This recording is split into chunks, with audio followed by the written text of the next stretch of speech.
მოგესალმებით კიდევ ერთხელ თქვენ უყურებთ კურიერს 10 საათზე მე ანუკა კინკლაძე ვარ.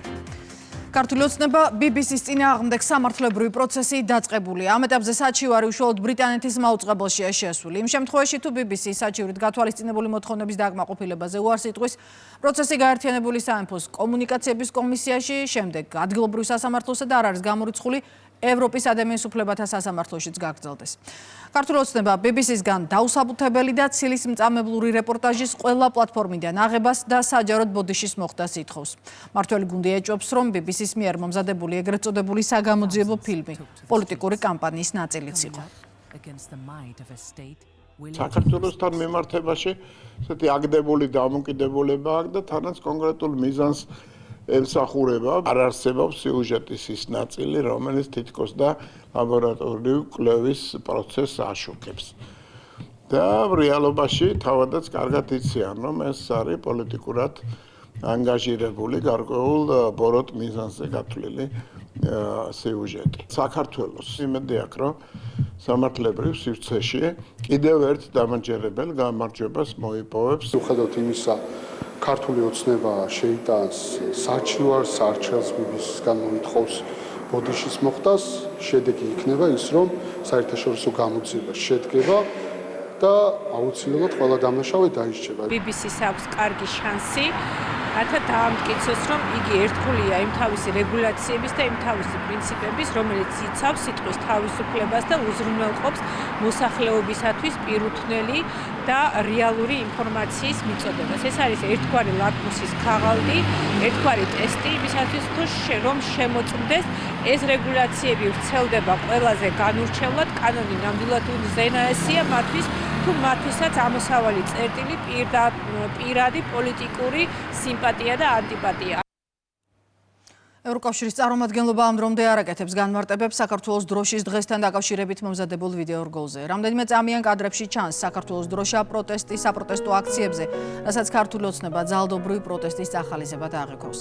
აღნიშნული ვიდეო ევროკავშირის წარმომადგენლობამ გუშინ სოციალური ქსელი საკუთარ გვერდზე გალაქტიონის ლექსთან და მილოცვასთან ერთად დადო. ეს არის პირდაპირ წახალისება ძალადობის, ვინაიდან ისეთი კადრები ვიხილეთ, რომელიც ნამდვილად შეურაცხყოფელი არის ჩვენი ქვეყნისთვისაც და ჩვენი დროშისთვისაც, ხო? და ეს არის განზრახ ჩასმული კადრები, რა თქმა უნდა, რომ ამ შემთხვევაში ძირიბად რაღაცნაირად წაახალისონ მოძალადეები, წაახალისონ ძალადობა და წაახალისონ ძალადობრივი გზით, ასე ვთქვათ, აქციის ჩატარება და ეს არც არავის არ გაკვირვებია იქიდან გამომდინარე, რომ ევროკავშირის ელჩი და კიდევ სამწუხაროდ სხვა ევროპული ქვეყნების ელჩები პოზიორობენ პირდაპირ ყველაზე რადიკალისტ აქტივისტებთან. შეხვედრა კატარის ახალ ელჩთან საგარეო საქმეთა სამინისტროში. მაკა ბოჭორუშვილმა ქვეყნის საგანგებო და სრულუფლებიან ელჩს თანამდებობაზე დანიშნა მიულოცა და მომავალ საქმიანობაში წარმატება უსურვა. საგარეო საქმეთა სამინისტროს ცნობით საუბარი შეეხო ქვეყნებს შორის თანამშრომლობის საკითხებსა და სავაჭრო-ეკონომიკური კავშირების გაღრმავების შესაძლებლობებს. ითქვა ასევე, რომ სამოვალო თანამშრომლობის დეტალების განსაზღვრისთვის მიმდინარე თვის ბოლოს თბილისში ორი ქვეყნის საგარეო საქმეთა სამინისტროებს შორის პოლიტიკური კონსულტაციები შედგება. 150 მილიონი დოლარის ინვესტიცია თბილისის საერთაშორისო აეროპორტის განვითარებისთვის. პროექტის პრეზენტაციის პარალელურად შეთანხმების შესახებ ინფორმაცია ეკონომიკის სამინისტრომ გავრცელა. მაშინ ნათქვამია, რომ ფრანგული ADP ჯგუფი, რომლის მფლობელობაშიც არის თბილისის საერთაშორისო აეროპორტის მმართველი კომპანია TAV Georgia, იღებს ვალდებულებას აღნიშნული თანხა თბილისის აეროპორტის განვითარებისთვის 5 წლის განმავლობაში ჩადოს. გეგმის მიხედვით მოხდება არსებული ტერმინალის მასშტაბური გაფართოება. პროექტის მიზნად საქართველოს როგორც რეგიონული ავიაციური ჰაბის პოზიციის გაძლიერება სახელდება. გაფორმდა ხელშეკრულება ADP გრუპის და TAV საქართველოს შესაბამის პირებთან იმისათვის, რომ 150 მილიონის ინვესტიცია ჩაიდოს მომდევნო წლების განმავლობაში თბილისის საერთაშორისო აეროპორტის გაფართოებისთვის.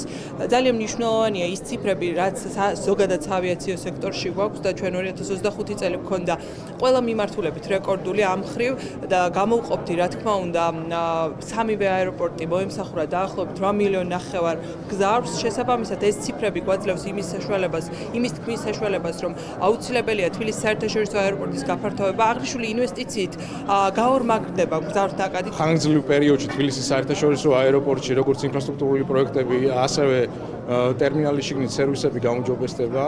მნიშვნელოვანია როგორც ქვეყნის ეკონომიკისთვის, ასევე მნიშვნელოვანია მგზავრებისთვის, რომ სერვისი იყოს შესაბამისი. მნიშვნელოვანი დღეა საქართველოს ავიაციისთვის. დღევანდელი დღით ჩვენ ვადასტურებთ, რომ საქართველოს მყარად განაგრძობს ეკონომიკურ ზრდას, სწორ მსვლელობას ავიაციო სექტორის განვითარებისთვის და საქართველოს ამ ყველაფრით ყალიბდება რეგიონში როგორც ჰაბი. როგორც მულტილოკალური კომპანია მოხარულები ვართ აქ ყოფნით. ჩვენ ძალიან დიდი ჯგუფი ვართ, რომელიც მთელი მსოფლიოს მასშტაბით 26 აეროპორტში ოპერირებს. ტავს დიდხნიანი პარტნიორობა აკავშირებს თბილისის საერთაშორისო აეროპორტთან, რაც 20 წლიან თანამშრომლობას მოიცავს. სწორედ ამიტომ ძალიან მიხარია, რომ მომდევნო 5 წლის ნაწილი უკვე ჩვენ ვიქნებით. გაროს უშიშროების საბჭოს საგანგებოს ხდომაზე განიხილეს ირანში მიმდინარე მოვლენები. გაერთიანებული ერების ორგანიზაცია მოუწოდებს პროცესში ჩართულ მხარეებს სასწრაფოდ დაიწყონ დიალოგი სიტუაციის განსამუხებლად.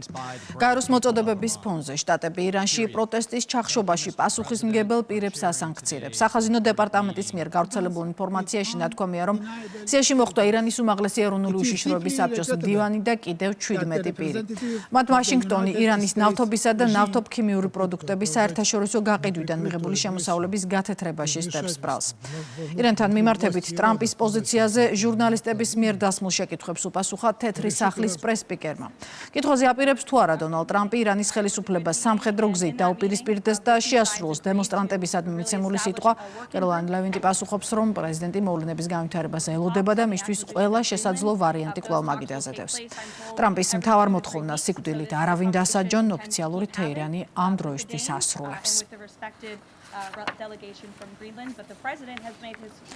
დანიამ გრენლანდიაში სამხედრო კონტინგენტი გაზარდა. არქტიკულ კუნძულზე ჯარისკაცები გაგზავნეს ნატოს წევრმა სახელმწიფოებმაც, რასაც უფრო სიმბოლური სახე აქვს. ამ ეტაპზე საერთო ჯამში საუბარია დამატებით 35-მდე სამხედროზე. რეგიონში კონტინგენტის გაზრდის გადაწყვეტილება დანიის მთავრობამ გეოპოლიტიკური გამოწვევების გამო მიიღო, რომელთა შორისაც არის შეერთებული შტატების განაცხადი გრენლანდიის ამერიკისთვის შეერთებასთან დაკავშირებით. თეთრი სახლის სპიკერი ამბობს, რომ კუნძულზე ევროპული სამხედრო შენაერთების ყოფნა ვერ შეცვლის ტრამპის სტრატეგიულ მიზანს ტერიტორიის შეძენასთან დაკავშირებით.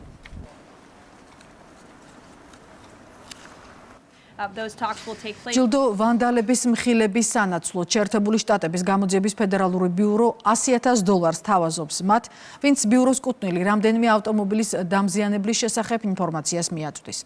საუბარია მინეაპოლისში მომხდარ ინციდენტზე, რომლის დროსაც უსაფრთხოების ოფიცერმა გაქცევის მცდელობისას ვენესუელელი მიგრანტი დაჯრა. უწყების თანამშრომლების ადგილზე მუშაობისას რამდენიმე პირმა კი FBI-ის მანქანები გაძარცვა და დააზიანა.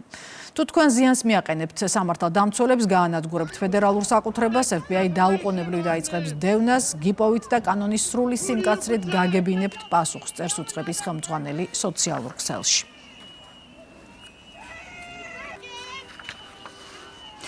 ბევრი ადამიანი დაიღალა, ომი უნდა დასრულდეს, თუნდაც ისეთი მაღალი ფასის სანაცვლოდ, როგორიცაა ტერიტორიული დათმობები. ამ სახელწოდებით ნიუ-იორკ ტაიმსი უკრაინიდან სტატიას აქვეყნებს. ენერგოკრიზისის გამო ომში მყოფი ქვეყანა გათბობის გარეშეა დარჩენილი. ეს მაშინ, როდესაც გარეთ ჰარის ტემპერატურა -20 გრადუს, ან უფრო დაბალ მაჩვენებელზეა. სტატიის ავტორმა ჩაწერა რამდენიმე რესპონდენტიც, ერთ-ერთი მათგანი ამბობს, რომ ჯარში მყოფი ვაჟების დედები თანახმა არიან, რუსეთის დონბასის მისცენ, ოღონდ ხალხი აღარ დაიხოცოს. პარალელურად უკრაინაში საომარი მოქმედებების ფონზე გახმაურებული კორუფციული საქმის ახალი დეტალები ხდება ცნობილი. იულია ტიმოშენკო, რომელიც უკრაინის საკანონმდებლო ორგანოში ქრთამის აღებასა და გაცემაში არის ეჭვმიტანილი, აცხადებს, რომ მას ყველა საბანკო ანგარიში დაუყადაღეს. ასევე კორუფციულ საქმიანობაში ეჭვმიტანილი უკრაინის პრეზიდენტის ადმინისტრაციის ყოფილი უფროსი. ანდრეი ერმაკმა თანამდებობა გამოძიების დაწყების შემდეგ დატოვა, თუმცა მაშინ მაღალჩინოსანი აცხადებდა, რომ ჯარში წავიდოდა და ქვეყნის დასაცავად ფრონტზე იბრძოლებდა. ბოლო ცნობებით ამ თხოვნით ერმაკს არც ერთი გაწვევის ცენტრისთვის ჯერ კიდევ არ მიუმართავს.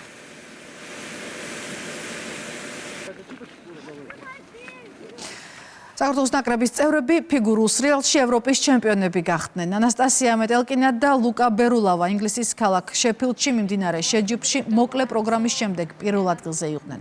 მათ თავისუფალი პროგრამაც უმაღლეს დონეზე შეასრულეს და ოქროს მედლები მიიღეს. გარდა ამისა, მამაკაცთა შორის მოკლე პროგრამა პირველ ადგილზე მცირე ოქროთი დაასრულა ნიკა ეგაძემ. თავისუფალი პროგრამით ჩემპიონატზე ის ხვალ წარსდგება.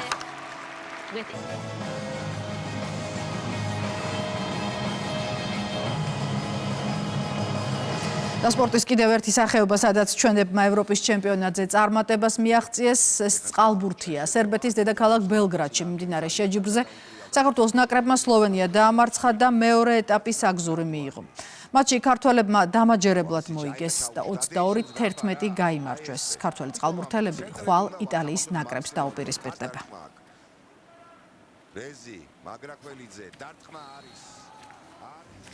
დღის ახალი ამბების ნახორცლა ჩვენს ვებგვერდზე რუსთავი 2.g შეგიძლიათ. კურიერი 10-ამი დასრულებულია. მე გემშვიდობებით, კარგად.